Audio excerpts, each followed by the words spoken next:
2023년 4월 3일 월요일 경제뉴스 모닝 브리핑을 시작하겠습니다. 삼성전자 DS 부문은 이미 지난달 11일부터 챗GPT 사용을 허가했는데 20일도 안 돼 사내 정보 유출 사고가 3건이나 발생했다.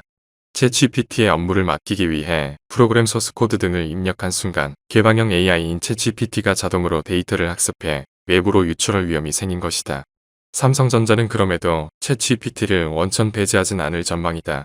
챗GPT와의 공존을 위한 국내 대기업들의 고민은 현재 진행형이다. 포스코는 챗GPT를 사용하되 내부 시스템인 인트라넷을 통해서만 활용하도록 안내하고 있다.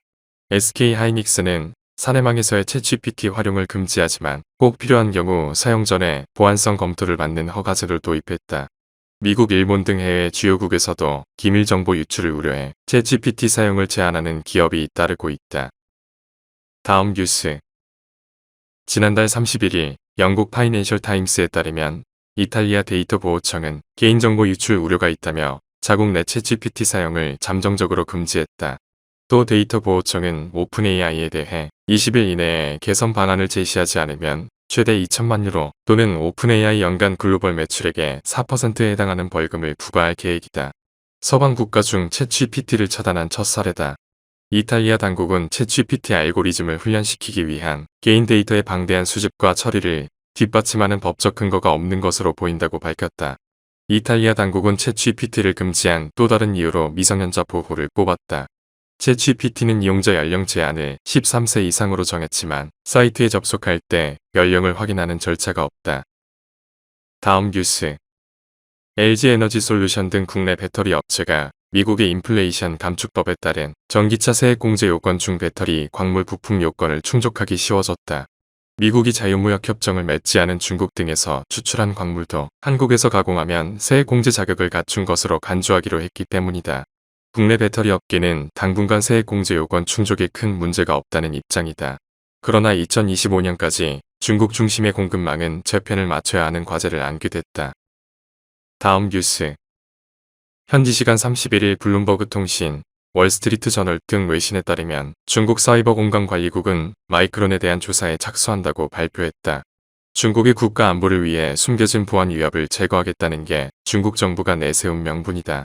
이번 조사는 미국의 대중국 반도체 수출 통제 조치를 두고 미중 간의 긴장이 고조되고 있는 가운데 진행되는 것이다.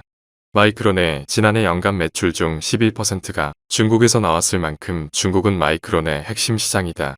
경쟁사인 삼성전자 등이 이번 사태로 반사 이익을 받게 될지 아니면 같은 방향으로 파편이 치게 될 것인지 여부도 현재로선 유동적이라는 분석이다. 다음 뉴스. 중국이 경제력을 활용해 주요 국가 지역에 위압이나 압력 행위를 할 경우 주요 7개국이 함께 대응하자고 미국이 제안한 것으로 알려졌다. 미국은 이미 법 정비를 통해 중국의 경제적 위압 행위에 대한 대처로 관세 인상 등을 검토 중인데 이런 방안들에서 G7 회원국이 보조를 맞춰줄 수 있도록 협력을 모색하고 있는 것으로 보인다. 중국에 대한 경제 의존도가 높은 국가가 많아 한 나라는 굴복하기 쉽지만 반대로 각국이 협력하면 중국도 압력을 가하기 어렵다고 니케이는 분석했다. 다음 뉴스. 일론 머스크 테슬라 최고 경영자는 트위터가 2,500억 달러 이상의 가치를 지닌 회사가 될 것이라고 말했다. 현재 트위터 기업 가치는 200억 달러로 추산된다. 트위터 2.0은 머스크가 지난해 10월 트위터 인수 후 내놓은 장기 플랜이다. 여기엔 암호화 다이렉트 메시지, 장문 트윗, 지급 결제 등의 기능이 언급된다. 트위터의 디지털 금융 기능을 이식시켜 이용자들이 단순 트윗 기능 외에도 트위터를 금융 플랫폼으로 이용하게 하려는 계획이다. 다음 뉴스. 이일 금융권에 따르면 4대 은행의 3월 30일 기준 혼합형 주담대 금리는 연 3.660에서 5.856%로 집계됐다.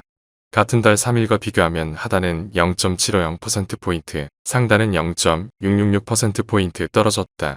이와 관련해 업계는 은행들이 가상금리를 조정하는 등의 방식으로 대출금리를 인하하고 대출 준거금리인 자금조 달비용지수 등의 금리도 소폭 하락했기 때문이라고 분석했다.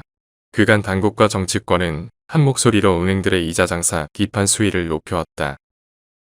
다음 뉴스. 하나은행이 고시한 3월 31일 오후 11시 58분 원달러 환율은 1,310원입니다. 시청해주셔서 감사합니다. 더 좋은 영상을 위해 구독, 좋아요 부탁드립니다.